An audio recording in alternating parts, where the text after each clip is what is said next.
Assalamu alaikum everyone, this is Hamza Khan. If you are planning to apply for scholarship and want to make sure that you got selected for the scholarship program, so today I will be sharing with you some tips and different ways that you can actually make use to make sure that you got selected for the scholarship program.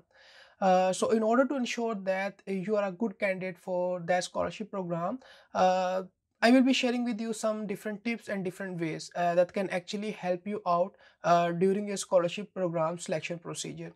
तो सबसे पहले जो आपने एक बात ensure करनी है जब आप स्कॉलरशिप प्रोग्राम के लिए अप्लाई कर रहे हो तो वो ये कि आपने अपने अंदर बिलीव करना है कि आप ये कर सकते हैं। ये सबसे पहली चीज़ है कि जो आपके माइंड में होनी चाहिए किसी भी स्कॉलरशिप के अंदर अप्लाई करने से पहले that you can actually do that, you can do that, आप ये कर सकते हैं। तो ये सिंपल सी एक चीज़ है जिसको आपने अपने माइंड में रखना है और देन आपने किसी भी स्कॉलरशिप के लिए अप्लाई करना है। सबसे पहले आपके अंदर एक सेल्फ मोटिवेशन, एक सेल्फ बिलीव का होना बहुत ज़रूरी है इस बात को इंश्योर करने के लिए कि आप वाक़ई ही उस स्कॉलरशिप के लिए एक गुड कैंडिडेट होंगे। तो जब तक आपके अंदर खुद से एक सेल्फ बिलीव नहीं होगा, जब तक खुद आप अपने अंदर बिलीव नहीं करेंगे तो चीज़ें आपके लिए आसान शायद ना हो। तो स्कॉलरशिप के अंदर अप्लाई करने से पहले अपने ऊपर बिलीव आपने ज़रूर रखना है कि हाँ, मैं ये कर सकता हूँ और मैं डेफ़िनेटली स्कॉलरशिप को विन कर सकता हूँ। तो सबसे पहली चीज़ जो आपने अपने माइंड में रखनी है जब आप किसी स्कॉलरशिप के लिए अप्लाई करने लगें, तो वो ये कि आपने उस स्कॉलरशिप के अंदर अप्लाई करने से पहले थोड़ी-सी रिसर्च करनी है अपने बिहाफ़ पर। मीन्स कि आपने कुछ रिसर्च आउट करना है डिफरेंट चीज़ों को। फॉर एग्ज़ाम्पल आप किसी एक ये स्कॉलरशिप के लिए अप्लाई करना चाहते हैं, तो सबसे पहले तो ये चेक आउट करें कि आप किस यूनिवर्सिटी के अंदर इंटरेस्टेड हैं, जहाँ पर चाहते हैं कि आपका जो है वो एडमिशन हो या आपकी एनरोलमेंट हो एज़ अ स्कॉलर।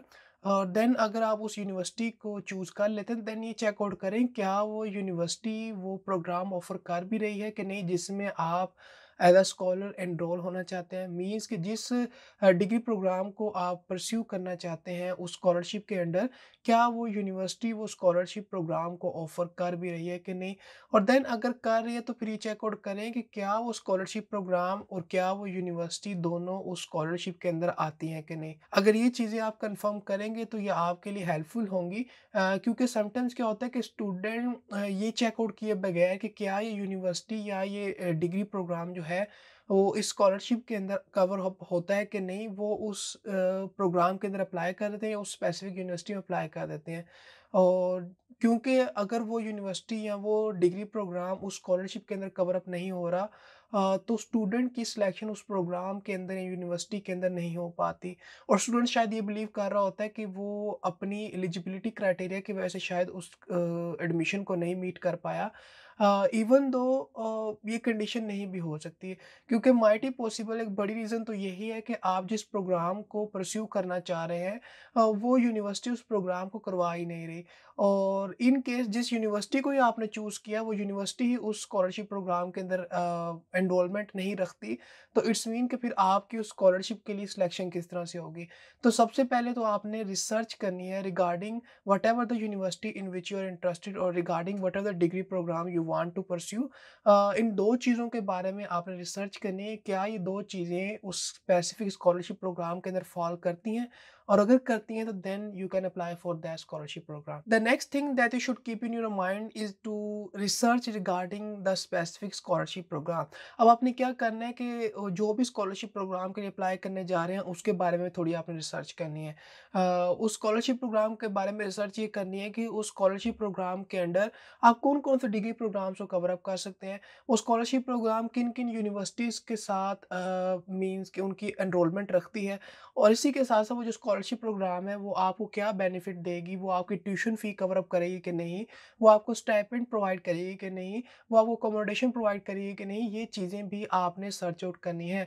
समटाइम क्या होता है कि स्टूडेंट एक स्कॉलरशिप के लिए अप्लाई करता है और उसके लिए वो सिलेक्ट भी हो जाता है। अब स्टूडेंट के माइंड में ये चीज़ चल रही होती है कि अगर मैं इस स्कॉलरशिप के लिए अगर सिलेक्ट हो गया हूँ और मुझे इसका रिज़ल्ट भी मिल गया है कि मैं एक सिलेक्टेड कैंडिडेट हूँ इस स्पेसिफिक स्कॉलरशिप के लिए, तो अब मुझे स्टाइपेंड भी मिलेगा, मेरी अकोमोडेशन भी कवर अप होगी, मेरी इंश्योरेंस भी कवर अप होगी, मेरी ट्यूशन फ़ी भी कवर अप होगी, यानी ईच एंड एवरीथिंग जो कि मुझे वहाँ रहने के लिए चाहिए वो सब कुछ इस स्कॉलरशिप प्रोग्राम के अंदर कवर अप हो चुका है।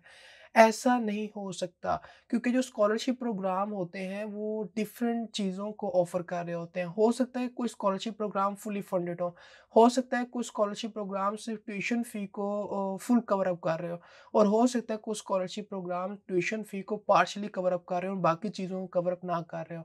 तो इट्स मीन कि इस चीज़ को भी आपने देखना है। ऐसा नहीं कि एक स्कॉलरशिप का अगर आपने नाम सुना तो आपके मुताबिक वो स्कॉलरशिप हर चीज़ को कवर अप कर रही है।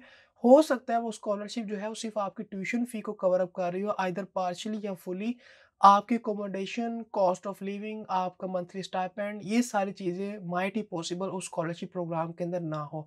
तो इस चीज़ को भी आपने थोड़ा रिसर्च करना है कि जिस भी स्कॉलरशिप प्रोग्राम को आपने चूज़ किया है, क्या वो स्कॉलरशिप प्रोग्राम इन चीज़ों को कवर अप कर रही है या वो स्कॉलरशिप प्रोग्राम किन-किन चीज़ों को कवर अप कर रही है कि अगर आप उस स्कॉलरशिप के अंदर सेलेक्ट हो जाते हैं, तो आपको एज़ अ स्कॉलर कौन-कौन से बेनिफिट दिए जाएँगे। तो इस चीज़ के बारे में भी आपने इन्फॉर्मेशन लाज़मन गेट करनी है। One of the most important point जो कि आपने याद रखना है जब भी किसी स्कॉलरशिप के लिए अप्लाई कर रहे हो और अपनी प्रोफ़ाइल को थोड़ा स्ट्रॉन्ग करने के लिए वो ये कि आपके पास एक अच्छी रिज़्यूमे का होना बहुत ज़रूरी है। जब तक आपके पास एक अच्छी रिज़्यूमे मीन्स कि अच्छी एक सीवी नहीं होगी, आप एक अच्छे कैंडिडेट माइट ही पॉसिबल ना हो पाएँ। तो इट्स मीन कि आपने क्या करना है कि अगर आप चाहते हैं कि अपने स्कॉलरशिप के अंदर सिलेक्शन के चांसेस को इंक्रीज़ कर सकें, तो अपनी जो सीवी है उसे बहुत अच्छा करें, अपनी रिज़्यूमे को अच्छा लिखें। जितनी अच्छी आपकी सीवी या रिज़्यूमे होगी, उतने ज़्यादा सिलेक्शन के चांसेस आपके बढ़ सकते हैं। क्योंकि स्टूडेंट के माइंड में सम टाइम ये होता है कि मेरे मार्क्स ही सब कुछ मैटर कर रहे होते हैं।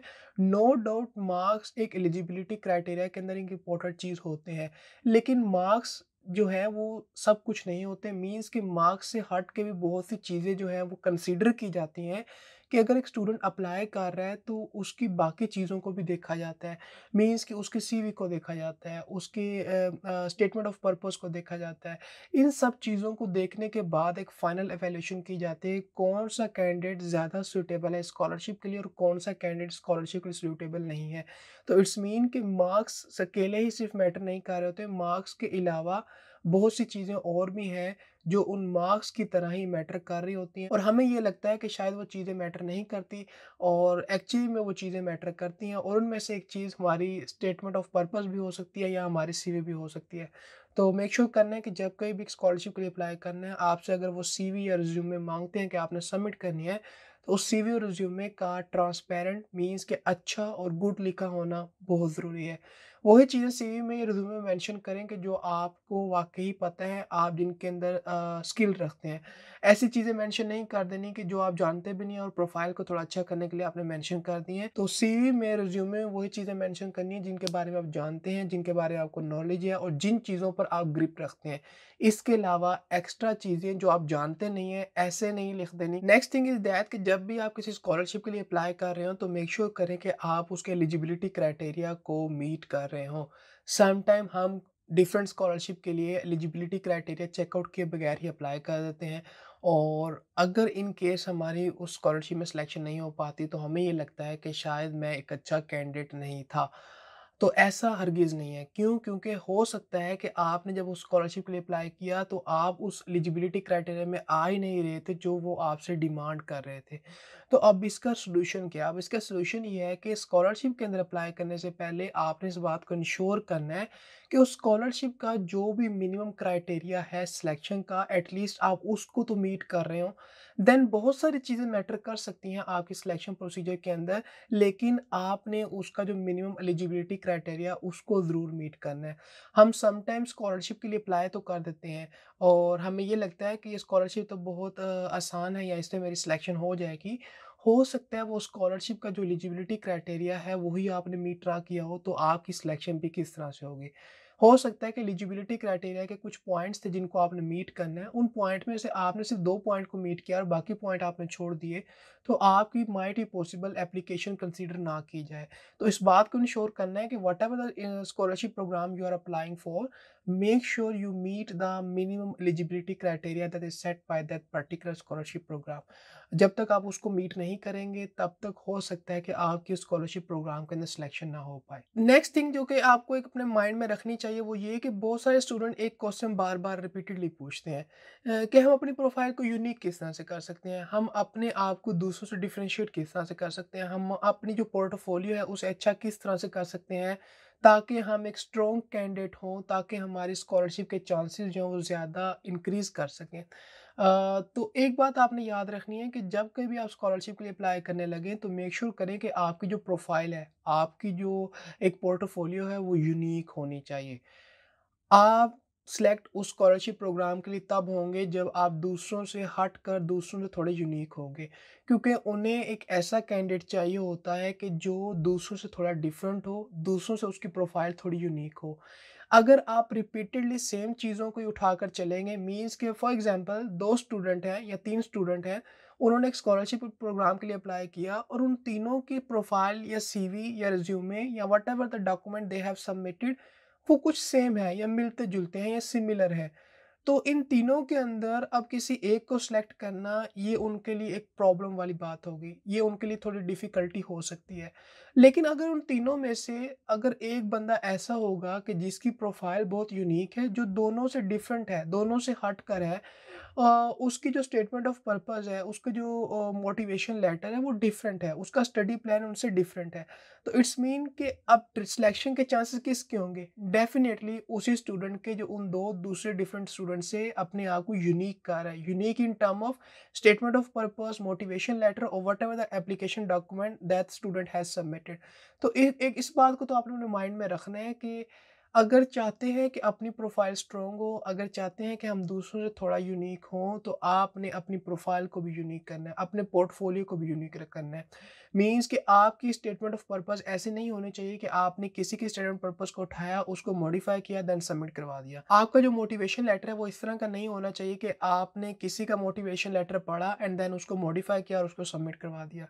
तो अगर ऐसा करेंगे तो माइट ही पॉसिबल आप उस स्कॉलरशिप के लिए सिलेक्ट ना हो पाएँ। समटाइम्स क्या होता है कि आपका मार्क्स या आपकी परसेंटेज या आपके सीजीपीए माइट ही पॉसिबल मैटर ना कर रहे हो। मीन्स कि हो सकता है कि अगर आपके मार्क्स या सीजीपीए थोड़ा लो है लेकिन आपका मिनिमम क्राइटेरिया से ज़्यादा है, तो इन दैट केस वो देखें कि आपकी स्टेटमेंट ऑफ पर्पज़ या मोटिवेशन लेटर कितना अच्छा लिखा हुआ है। तो इन केस अगर आपने वो लिखा हुआ है तो आपको उस चीज़ को वो कंपनसेट कर देंगे उन लो मार्क्स के जो आप होल्ड करते हैं। तो इट्स मीन कि अगर इस तरह की जो चीज़ें हैं वो अच्छी लिखी होंगी तो आपके अगर ग्रेड्स या मार्क्स थोड़े लो भी होंगे तो वो चीज़ें अगर अच्छी लिखी हैं तो कंपनसेट कर देंगी उन लो ग्रेड्स या उन लो मार्क्स को और आपके स्कॉलरशिप के अंदर सिलेक्शन के चांसेस बढ़ जाएँगे। नेक्स्ट इम्पोर्टेंट पॉइंट जो कि आपने याद रखना है ताकि अगर आप स्कॉलरशिप को विन करना चाहते हैं तो वो ये कि जब कोई भी स्कॉलरशिप के लिए अप्लाई कर रहे हों तो अप्लाई करने के दौरान आपके पास रेफरेंसेस सपोर्ट का होना बहुत ज़रूरी है।